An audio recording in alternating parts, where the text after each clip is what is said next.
नमस्कार दोस्तों, एफआईआई के weekly programme talk with an expert के आज के इस एपिसोड में आप सबका स्वागत है।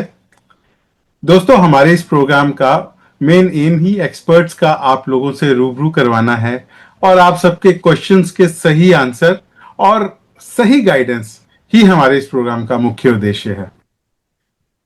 और आज का जो हमारा टॉपिक है, road map for SEZ 2.0, creating robust manufacturing ecosystem to propel economic growth.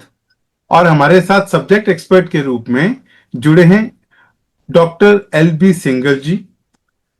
नमस्कार डॉक्टर साहब, आपका बहुत बहुत स्वागत है हमारे इस प्रोग्राम में। नमस्कार, thank you so much Sanjeev ji. Doctor B Singhal has been former Zonal Development Commissioner for Noida SEZ and FALTA SEZ. He also has been former Director General for Export Promotion Council for EOUs and SEZs. He has been former Additional DGFT for Ministry of Commerce and Industry, Government of India. And very honored to say this, that he holds the PhD in SEZ. And he is one of the key architects of SEZ policy in India. So, sir, once again, we welcome you in our show, sir. It is our honor to have you with us today. Thank you so much, Sanjiv ji. Thank you so much. In fact, I should convey my thanks to you for providing me an opportunity. And also, I am very feeling proud to welcome Mr. Hitender Mehta as subject expert. Hitendra ji, आपका भी बहुत बहुत स्वागत है। Thank you Sanjeev ji. दोस्तों, हितेंद्र जी के बारे में आप सब जानते ही हैं, फिर भी एक प्रोफेशनल इंट्रोडक्शन आज मेरा बनता ही है। तो about Hitendra ji, mister Hitendra Mehta is FCS, FCA, LLB by profession, and he is also a managing partner at Centrum Legal. He is also an author of book Law and Practice relating to Special Economic Zone. He is also author of many other books, and he is also a chairman of Free Trade Zone Committee and International Affairs Committee at FII. About FII, friends, FII तो आप सब जानते हैं, FII is the only organization who is giving his services in almost every sector in the industry, in country and abroad. And Mr. Deepak Jain is president of Federation of Indian Industry. As Mr. Hitender Mehta is a chairman of Free Trade Zone Committee and International Affairs Committee. So, Mr. Mehta, I request you to take the discussion forward today.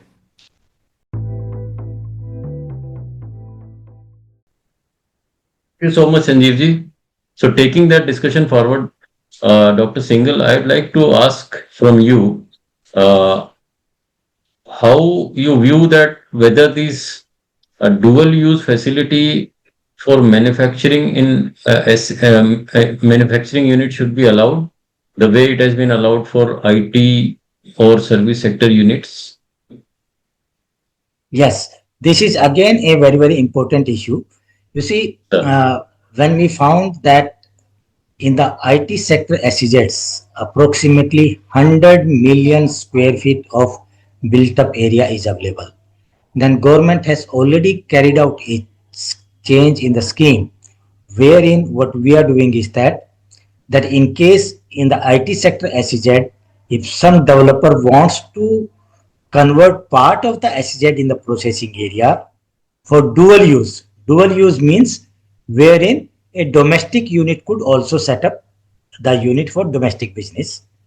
So then it has been allowed, subject to the condition that for that particular portion wherein they are going to use it for the domestic market, whatever duty-free benefits have been taken by the developer, this would be refunded back.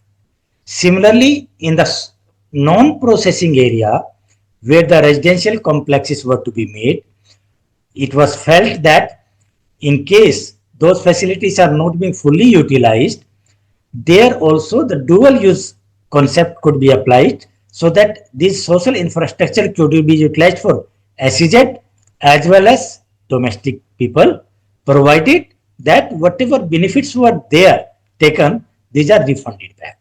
Similarly, now that we have got 20,000 hectares of developed and secured land available in the manufacturing sector SEZ, I believe this dual use facility should be allowed in the manufacturing sector SEZs as well, wherein the developer should be given the option that in case part of the SEZ in the processing area which they are not able to utilize only for the exports, they can utilize for setting up the domestic units as well. And as has been done in the case of IT sector and in the social infrastructure, that on that particular area which they want to convert for dual use, whatever duty benefits were taken, whether it's a central government duties or the state government duties, these duties are refunded back.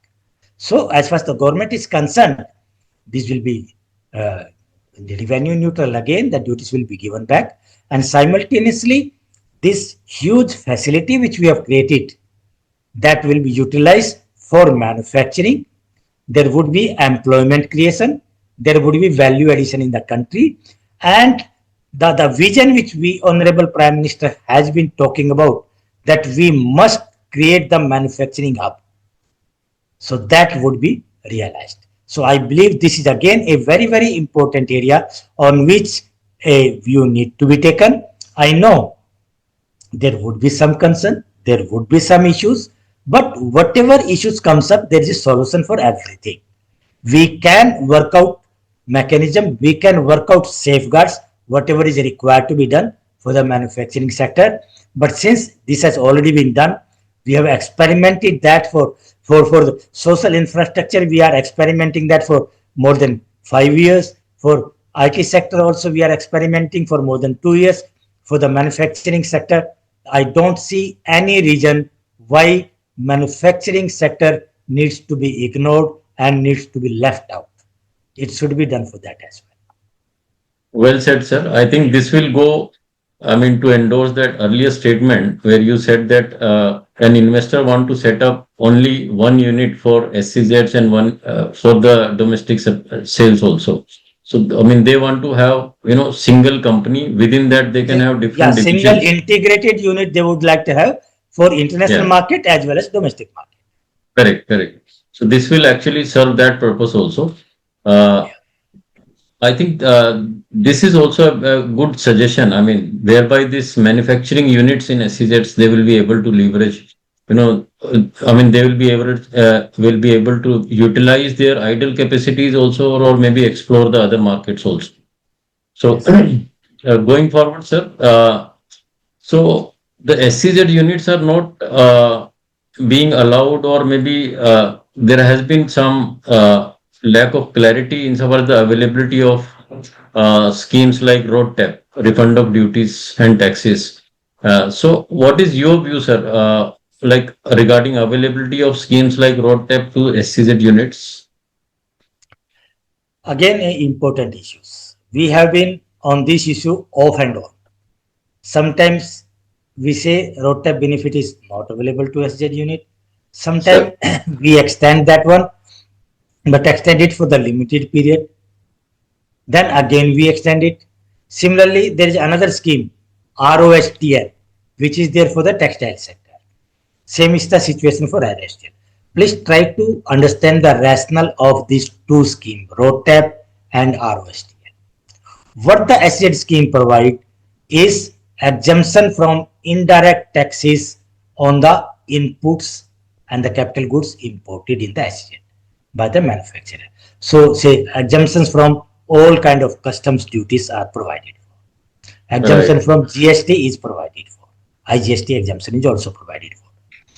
These benefits are provided to the domestic exporters also, but in the form of different scheme.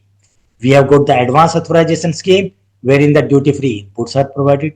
We have got the export promotion capital goods scheme, wherein the duty-free capital goods are provided.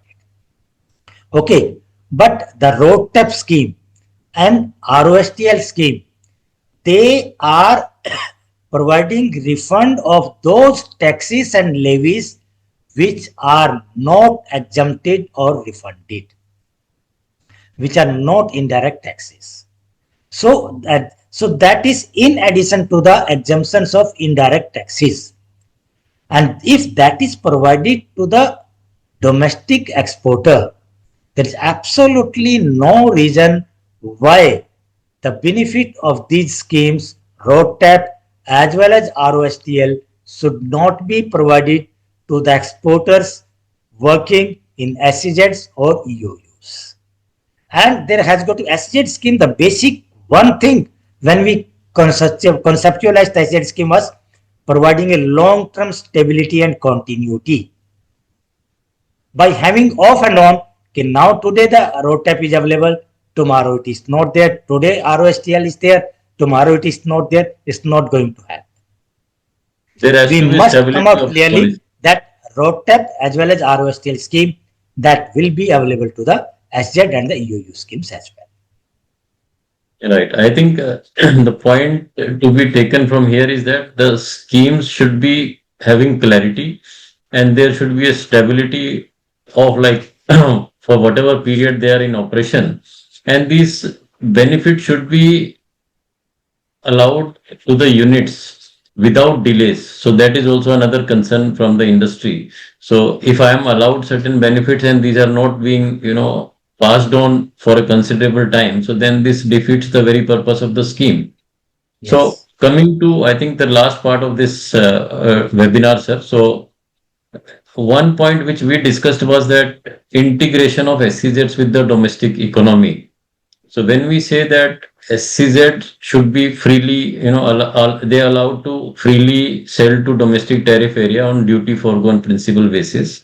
So now in that scenario, so how relevant this condition of net foreign exchange earning obligation should be there? I mean, whether it should be there or whether it should be seen from case to case basis, or should there be any other criteria or consideration of the government, sir? Again, Hitenderji is an excellent issue and it's a very, very relevant issue. Let's try to understand what is net foreign exchange earning criteria. Net foreign exchange criteria means that your export value has to be more than the import value. That is seen in the asset cumulatively over a period of 5 years. That means if over a period of 5 years, I have done my imports of 1 lakh rupees, my exports should be more than 1 lakh rupees. Okay. If that was the condition which was imposed when the asset scheme was conceptualized.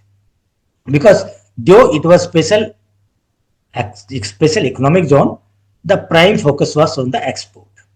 Now that we are talking about integrating the asset with the domestic economy, and we are talking about the scheme after seeing the result of the last 20 years from the enactment of the Asset Act.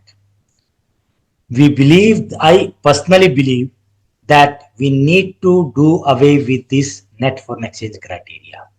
Reason being, if we have the NFE criteria, then it will defeat the purpose of other changes which we are talking about, say duty foregone. because if you have the NFE, then whatever you have imported, your export has to be more than that. That means practically in the domestic market, you can sell to the extent value addition carried out in the SEZ. Value addition is Right. what, 10%, 12%, 15%. So if your value of import was 1 lakh rupees, your product is say 1 lakh 15,000, 1 lakh 1,000 you export, so maximum you can sell is 14,000 rupees.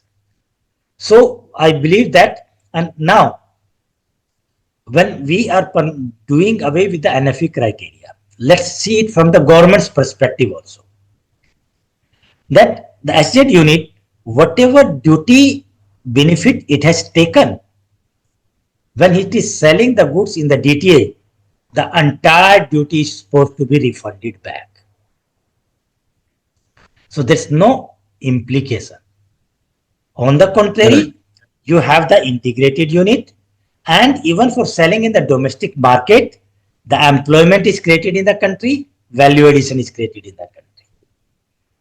Number two is that if you see the NFE criteria, when you do away with this thing, so then you are encouraging more and more units to be coming in. Thirdly, you also have to see what has happened in the last 5 years. A new scheme has been introduced by the CBIC, mover scheme. Right. Under the mover scheme, a unit is allowed to set up a unit anywhere in the country.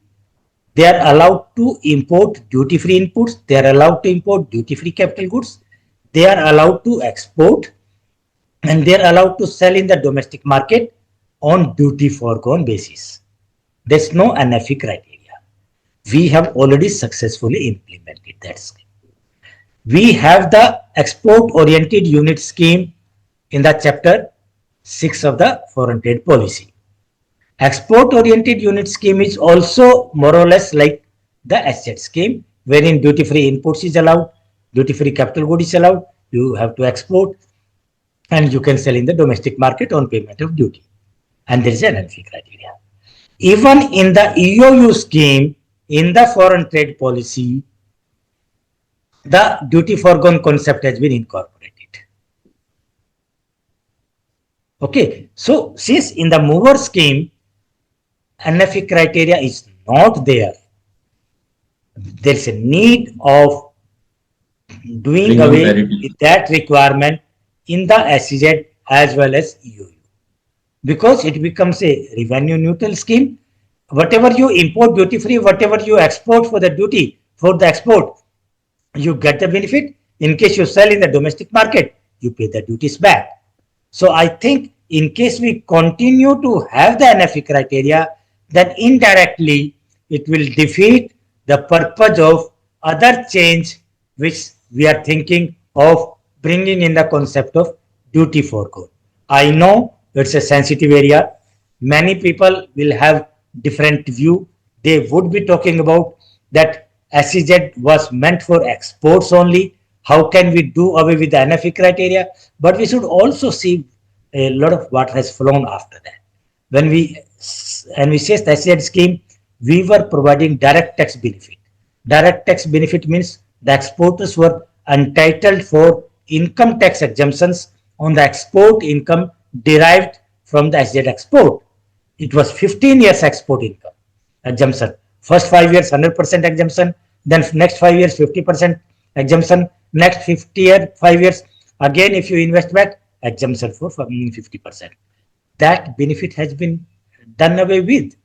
The benefit of income tax exemption to the SZ exports, that is gone. We had provided income tax exemption to SZ developers also. 10 years stateway.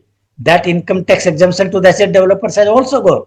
So we have to take into account all the things in totality, the things which have gone, how the asset schemes have performed, the fact that other manufacturing sectors have not done well, the fact that income tax benefits have gone away, the fact that there's a need of integrating the asset with the domestic economy, the fact that we need to have all these three schemes, PLI, industrial corridor, and asset scheme work together hand in hand. So there's a need of reconsideration of this issue as well. Great. I think very aptly put by you, sir. When we talk of integrating the SEZs with domestic economy and trying to increase the domestic demand and domestic consumption. So I think these issues will require to be revisited and decisions are to be taken as per the changing needs of the time. So I think Yes. you have very well, put up all these points, sir. I would also like to share, my views, like which I experience after my, long industry experience or discussions with the industry. So I think the major concern for the industry is that whatever policy we bring in, I mean, there should be a stability in the policy and there should be a clarity from the very beginning that how long this policy will continue. And whenever a review is warranted, so there can be a midterm review also, but then this should be made known to everybody in advance. Supposing 5 years down the line we will review the policy, then it should be known to everyone. Or if there are any global compulsions, then the government should do it. So that goes without saying. Like SEZ scheme was doing excellently well. I mean, since its inception until this introduction of the MAT, minimum alternate tax on SEZs, and dividend distribution tax exemption withdrawal was there. And that is where from the time when this MAT was levied on the SEZs, so then the interest starting diminishing in the scheme. I mean, then we saw investors' interest, diminishing substantially because there were concerns about the policy stability. And second is that, I mean, one SEZ Act was enacted, so then it was conveyed by and large that this is a overriding act. I mean, no other laws, would interfere into the special economic zones. So, I mean, and there was a non-obstante clause also in SEZ Act that it will have a overriding powers whenever there is an inconsistency with the provisions of the other laws. So when this act was changed, or particularly the benefits which were made available under the SEZ Act, they were changed through amendments in say, for example, Income Tax Act. I mean, that those were considered to be, against those, very fundamental perceptions that people thought that SEZ Act would not be amended just like that. But then this happened, and this again reduced the interest of the investors community in the SEZs. Now, having said that, whatever suggestions I think we are discussing today and whatever suggestion have been made, they have far-reaching implications if these are implemented in the spirit the way we are intending, I mean, to convey to the government. So I think as of now we have around 370 notified SEZs, but out of these 370, only 276 are operational. So say three-fourths of the SEZs are operational, and these three-fourths are contributing to this 14 lakhs and 14 and a half lakh crore worth rupees of exports. So just imagine, sir, if we could actually operationalize the entire all the notified SEZs, so my exports would automatically, by simple arithmetic, they will increase, one fourth at least. So if I increase another 90-95 SEZs in my kitty, so accordingly my turnover from the SEZs would increase, and this will easily surpass 20 lakh crore worth of turnover from the SEZs. And this small change can actually help the government, have help the country in achieving $5 trillion with one small adjustments in these kind of schemes. So these schemes have shown, demonstrated that these have potential. I mean, that they can contribute and they can further propel the domestic demand and domestic consumption. So given the single window benefits and given the kind of peace of mind it offers to the businessman. So this is one aspect, sir. Uh, when, as you rightly said, when this act was envisaged, this was envisaged at a very contemporary and progressive law to provide an industrially competitive global economic system. Now, since this regime has completed almost 2 decades in 2025, so there is an imperative, an urgent need to make very quick progressive adjustments in the SEZ scheme in line with the prevailing economic realities and legislative demands. So, insofar as the SEZ community is concerned or fraternity is concerned, so they say that given what we have, nothing more is asked for, but nothing less also. So the government should consider this point. And in the end, I would like to quote Honorable Prime Minister Modi ji's vision. So actually, he has called out for making all-out efforts for a self-reliant India. And in this direction, I think this is a fit case that the SCZ can actually augment this particular vision of the Honorable Prime Minister. When uh, taking this statement forward, Honorable Prime Minister mentioned that reform is a continuous process and reform must be undertaken as per the demands of the time and prevailing circumstances. And I don't see any reason why the government should not, or why the government would not take these suggestions or these recommendations in the true spirit, and why would not the government take appropriate action, earliest action in this regard. I think with this, I would like to once again thank you, sir. It has been a wonderful interaction with you on the the today's theme roadmap for SEZ 2.0, creating robust manufacturing ecosystem to propel economic growth. So I think the discussion has been truly befitting the scheme, the theme of the today's webinar. So now I'm just handing over to Sanjiv ji for concluding this webinar. Over to you, Sanjiv ji. Thank you Hitendra ji. सबसे पहले सिंघल साहब आपका बहुत बहुत धन्यवाद, बहुत बहुत thank you. आज we are honoured to have you here. And Singhal sahab, सबसे पहले मैं आपको बताना चाहूंगा कि टॉक विद एन एक्सपर्ट की शुरुआत आज से 5 साल पहले की गई थी. इस सितंबर को हमने 5 इयर्स कंप्लीट किए हैं. सितंबर 2025, 4 सितंबर को हमने 5 इयर्स कंप्लीट किए हैं. एंड एवरी वीक हमारा एपिसोड आता है और हम सब्जेक्ट एक्सपर्ट्स, इंडस्ट्री एक्सपर्ट्स को इनवाइट करते हैं with the guidance of our president Deepak Jain ji. And Hitender ji also a part of FII also, and he is just like my elder brother. और इनके साथ भी मैं बहुत सारे एपिसोड्स भी कर चुका हूँ. बाकी personally as a FII family और पर्सनली हम जुड़े हुए हैं.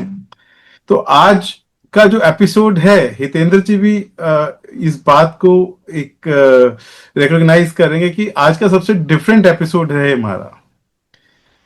एक बिकॉज आज के इस एपिसोड में पहली बार हितेंद्र जी ने भी डबल रोल अदा किया है, एज अ होस्ट और एज अ सब्जेक्ट एक्सपर्ट.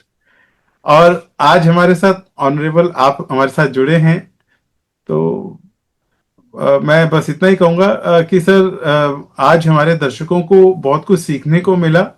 और SEZ के बारे में उन्होंने जितने हमारे पास सवाल आए थे, सभी का आंसर उनको मिल गया होगा. और आज का एक एपिसोड उनको एक डिफरेंट माइंडसेट और एक नया विजन के साथ ये डिलीवर होगा. और उनका एक विजन नया, जो अभी हितेंद्र जी ने बताया कि हमारे रिस्पेक्टेड प्रधानमंत्री जी ने जो मुहिम चलाया, सेल्फ रिलायंट इंडिया है, मेक इन इंडिया है, और SEZ स्कीम्स जो हैं, बाकी जो प्रॉब्लम्स हैं वो तो रहेंगी.